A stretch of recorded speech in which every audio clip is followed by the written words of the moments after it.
Assalamu alaikum.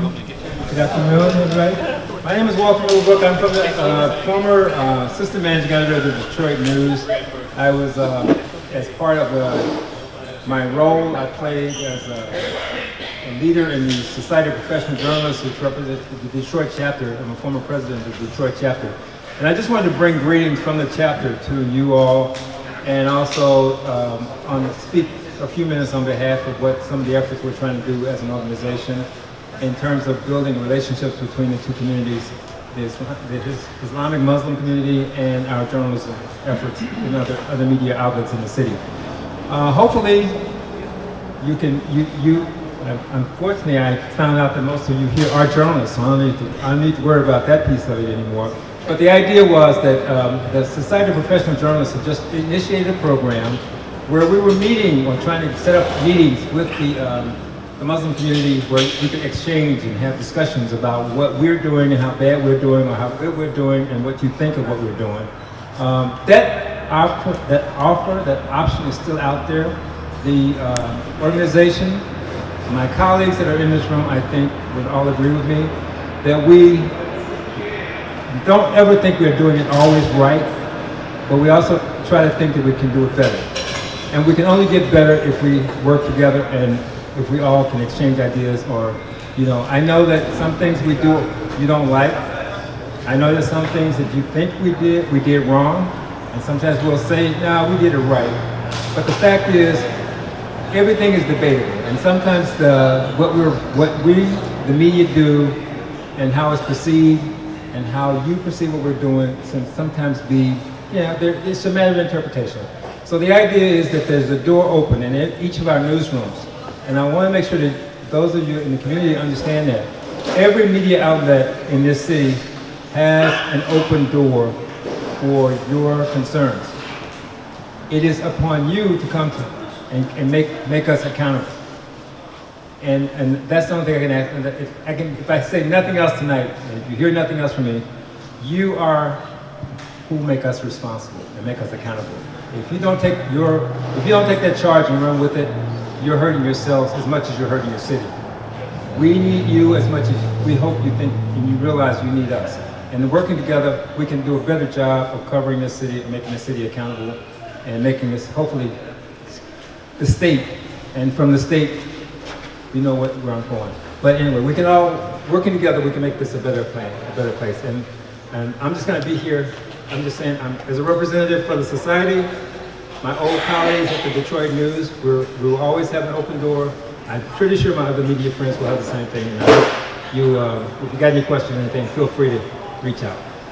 Thank you for this time. Thank you again, Mr. Walter. Can we have any more media representatives come up here and give a few words? I think we have. We have? Okay. We're at Channel 4. Channel 4? Channel 4?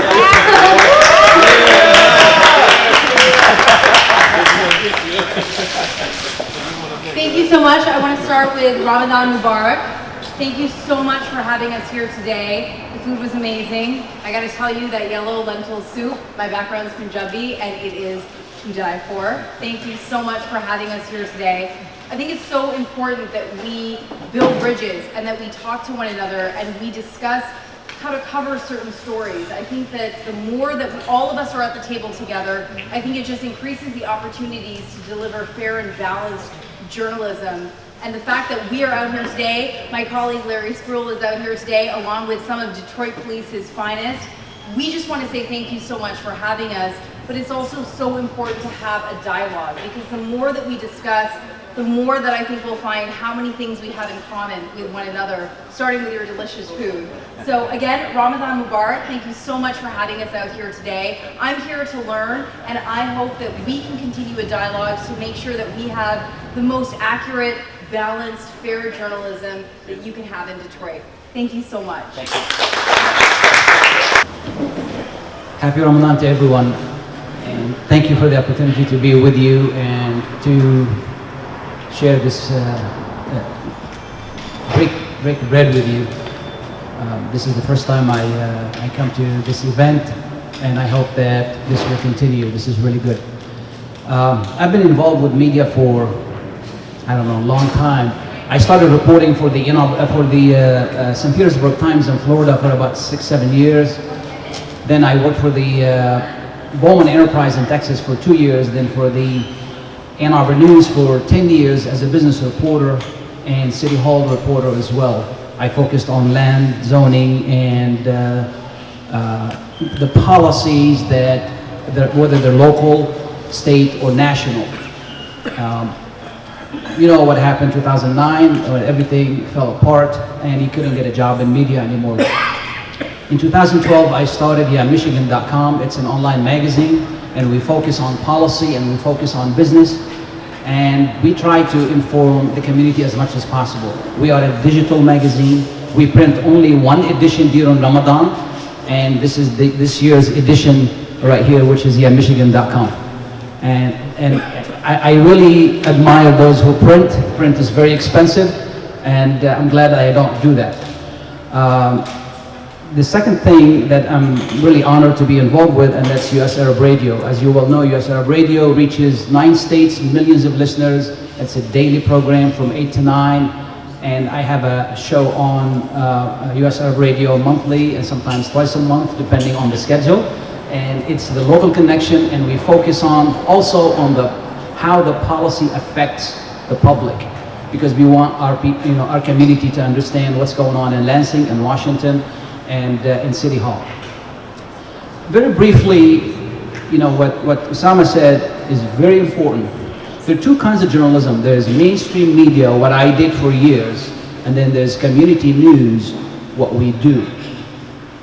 And community news is so important these days because most newspapers, with all due respect, and TV stations and whatever it is, don't have the staff to focus on every community as well as they should. It's just reality. Now, who's gonna tell our story? Who's gonna tell our narrative? It's us. No one knows it better than we do, and we're the one who are going to tell it to everybody. And we welcome everyone, whether it is Channel 4, Channel 7, and Detroit News, Detroit Free Press, and everybody, we welcome them, and we're gonna work with them, but at the end of the day, we tell our story, we tell our narrative. Recently, and this year, the year before, we had some great accomplishments in the community, whether it is appointments or whether it is people winning elections. These didn't come from nothing. It came from hard-working journalists in this community who really made sure that everybody here heard our voices. And this is something very important. To go back to what we're doing at US Arab Radio, we have a great program for you for Ramadan. It's a very exciting program. Every year, Layla insists, she's the president and founder of US Arab Radio. She insists every year that we do something different. We try to serve the community as much as possible during this holy month. And we've been focusing on the spiritual aspect and how can we bring everybody together for several years. And this year, and what's the slogan this year? The God's servants. So we are servants of God. We are equal and bringing the different faith together. And we have a great program. Please listen to it from 8 to 9, WNZK 690 AM. There will be reports from all over the world, specifically from the Holy Land, and focusing on, I'm sorry? 3 programs. 3 programs from there, and daily programs on the radio in regard to Ramadan, in addition to the yearly contest and the great shows that we do. Hello, happy Ramadan. As she mentioned, my name is Madeline. I just got off a plane from New York about 3 hours ago, and if you had asked me where I would be this week, last week, I would have said New York City. So here I am. And how it happened was that, so I'm a documentary filmmaker. I'm also a freelance journalist. I focus on gender and human rights. I've written for Al Jazeera, France 24, MSNBC, Vice News. And most recently, I partnered with a Muslim American filmmaker named Mohammed Gordestani. And he lives in LA, and I live in New York. And he has been developing a documentary series focused on immigration in America. And he's hired 5 of us to help support him in this production, and I was assigned the Muslim community.